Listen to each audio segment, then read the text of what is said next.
বিরিয়ানি অন্যরকম ভালোবাসা, বিরিয়ানি মানেই আমার কাছে নেশা। চাই না তো কিছু আমি বিরিয়ানি হলে আর, yes brother I M A biryani লাভার। দিনবেলা মন শুধু হ্যালো এভরিওয়ান, আসসালামু আলাইকুম। কেমন আছেন সবাই? আশা করছি সবাই ভালো আছেন। বিয়ে বাড়ি বলে কথা, যদি আগে থেকেই সব কিছু রেডি করে না রাখি তাহলে মেহমানদারি কীভাবে করব বলেন তো। তাই তো সকালবেলা ঘুম থেকে উঠেছি, সাথে কিন্তু ছোটো বোনকেও ডেকে নিয়েছি। আর সচরাচর কিন্তু আমি চালটাই ব্যবহার করি, আমার জন্য হোক বা মেহমানদের জন্য হোক। আর এইদিকে জয়ফল জয়ত্রী নিয়েছি, এটা তো দিবই, মাস্ট বি। তো যাই হোক, সবার প্রথমে বেরেস্তা করে নিব। তাই তো বড় একটা কড়াইয়ের মধ্যে তেল নিয়েছি বেশি করে। আর ডুবো তেলে কিন্তু বেরেস্তা করলে কিন্তু তাড়াতাড়ি হয়, মচমচে হয় আর সুন্দর হয় দেখতে। এই তো বেরেস্তা হয়ে গেছে, এখানে প্রায় 1.5 কাপের মতো আমি বেরেস্তা করেছি। আর এই তো বেরেস্তা কিন্তু খুব সুন্দর হয়েছে। আর এখানে আমার বোন কিউট করে যে মুরগিগুলো কেটেছিল সেটাই অনেকক্ষণ যাবো ভিজিয়ে রেখে তারপরে কিন্তু আমি ক্লিন করে নিয়েছি। বিরিয়ানি, কাচ্চি, তেহারি যেটাই রান্না করি না কেন, আমার সর্বপ্রথম প্রস্তাব আসে ফ্যামিলি থেকে যে এখানে কিন্তু আলু দিতে হবে।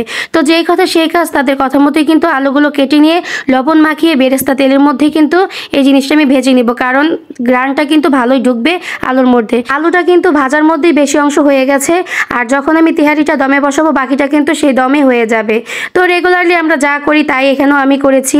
কড়াইয়ের মধ্যে তেল দিয়েছি, পেঁয়াজ দিয়েছি এবং দিয়ে একটু নেড়ে চেড়ে পানি দিয়ে তারপর আদা রসুন বাটা, কাঁচামরিচ, এখানে এভরিথিং মশলা সবই দিয়েছি। আমি কিন্তু আরেকটাও মশলা অ্যাড করেছি, জয়ফল জয়ত্রী, সেটা দিয়ে ভালো করে নেড়ে চেড়ে তারপরে রেডিমেড তেহারি মশলাটা দিয়ে দিয়েছি। ঠিক একইভাবে এভাবে নেড়ে চেড়ে নিব অনেকক্ষণ যাবো। যখন একটু কষে আসবে ঠিক তখন আমি 2 টেবিল চামচ সস দিয়ে দিয়েছি এবং এভাবে নেড়ে চেড়ে যখন কষিয়ে আসবে ঠিক তখনই ধুয়ে রাখা মাংসগুলো আমি ঢেলে দিব। তো এভাবে মাংসটা ঢেলে দেওয়ার পরে কিন্তু নিজের মনের মাধুরী মিশিয়ে ইচ্ছা মতো আমি এটাকে নেড়ে চেড়ে মিশিয়ে নিয়েছি। এরপর এর মধ্যে কিন্তু আমি দুধ গুলিয়ে নিয়েছি, যেহেতু আমি টক দই ইউজ করব না। তো এভাবে আমি ঢাকনা দিয়ে দিয়েছি, আর এভাবে কিন্তু আমি দুধ গুলিয়ে নিয়েছি এটাকে রেস্টে দেওয়ার জন্য। তো মাংসটা কষানোর পরে আমি কিন্তু সেই দুধটাই ঢেলে দিয়েছি। চুলাতে মাংস হচ্ছে কিন্তু বসে থেকে তো লাভ নেই। এদিকে প্রায় 2 কেজি চালকে আমি ঠিক এভাবেই ভিজিয়ে রাখবো অনেকক্ষণ। বিরিয়ানি, কাচ্চি যাই হোক না কেন চাল ভিজিয়ে রাখলে কিন্তু ভালো হয়। আর এখানে বেরেস্তা দিয়ে কিন্তু আমি মাংসটা নেড়ে চেড়ে তারপর আমি নামিয়ে নিব।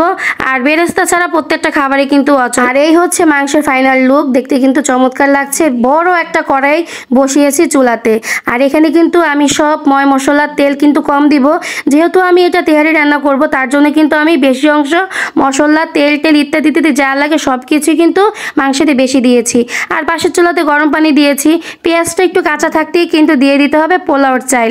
আর এখানে আমি ঝরিয়ে রেখেছিলাম পানিটা, আর এখানে পোলাও চালটা আমি দিয়ে দিয়েছি। দেওয়ার পরে এটাকে কিন্তু খুব ভালো করে নেড়ে চেড়ে নিতে হবে, কারণ পোলাওটা কিন্তু বেশি ভাজা যাবে না, তাহলে কিন্তু তেহারি লাল হয়ে যাবে। এদিকে গরম পানিও হয়ে গেছে।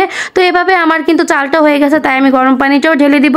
তো ঢেলে দেওয়ার পরে যা স্মেল বের হয়েছে কি বলবো, মনে হচ্ছে যে একদমই বিয়ে বাড়ির উপরে বিয়ে বাড়ি।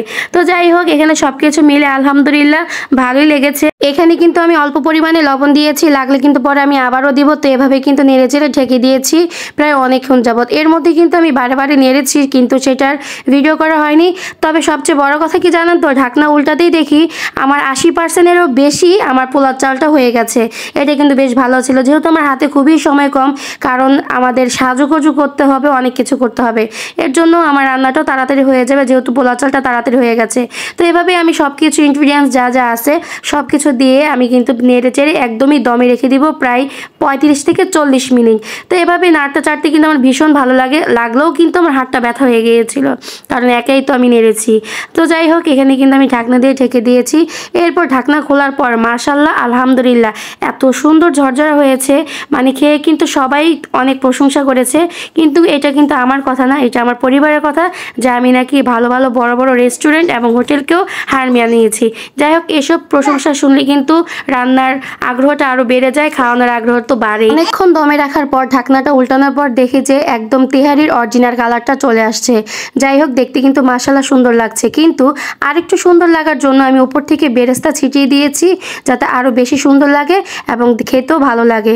আর তেহারি করব, সালাদ থাকবে না তা তো আর হয় না। তো এভাবে কিন্তু আমি সব সবগুলো সালাদ কেটে নিয়েছি, যা যা লাগে লেবু শসা ইত্যাদি ইত্যাদি, তো এভাবে সাজিয়ে নিয়েছি। আর রসের ফোঁটা থেকে আমি খুব সুন্দর একটা কেক এনেছি আব্বু আম্মুর জন্য, ম্যারেজ ডের জন্য আর কি।